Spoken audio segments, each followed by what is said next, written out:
First thing I'm going to say is shout out to Trent for sitting next to me during this entire process. I took a poll on Instagram, and people voted for me to talk about what it's been like being a pastor's kid. I think a lot of people expect me to say that it's like growing up in a cult. That would make the story a lot more interesting, but it's not. Back in middle school, and even up through freshman year, everyone saw me as like a goody two-shoes, and I'm not going to lie, they weren't really wrong. I remember getting in fights with kids, and they would say things like, "Your dad's a pastor, you can't be mean to me," and of course that like made me mad even more. Back in elementary school, I remember people would push me into the boys' bathroom to get me in trouble. Not to say that I was like an angel child or anything, but I definitely followed the rules. People also always believed that I had a super strict dad, and I'm not gonna lie, I did.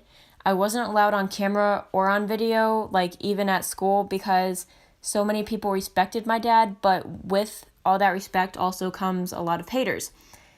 And I guess throughout all that, my parents were only trying to protect me. People also assumed that since my dad was a pastor, my house was somehow a safe haven. And so my friends would come over, and when their parents saw my dad, they realized who he was. And suddenly they were at my house all the time, trying to get my, I guess you call it my godly personality to rub off on them. When I got into middle school, Dad always made sure that my clothes were appropriate. So he would say, "Arms up," and if my shirt lifted, I had to go change. With that said, though, I also wore sweatpants to church. And despite the fact that everyone believes that I live and breathe the Word of God, no.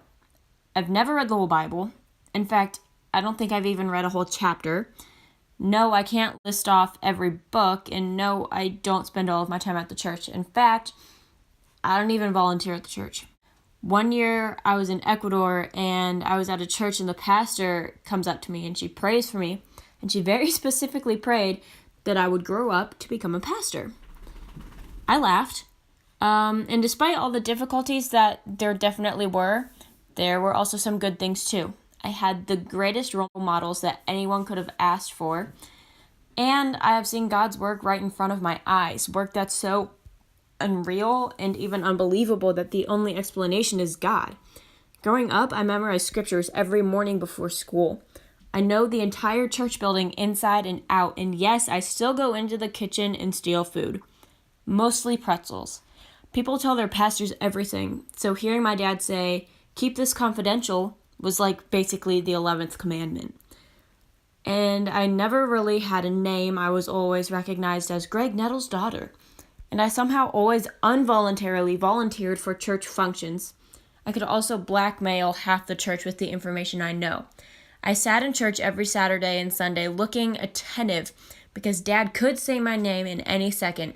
Easter and Christmas and even my birthday were always put on hold until after services. Imagine waking up and not being able to find your Easter basket until noon.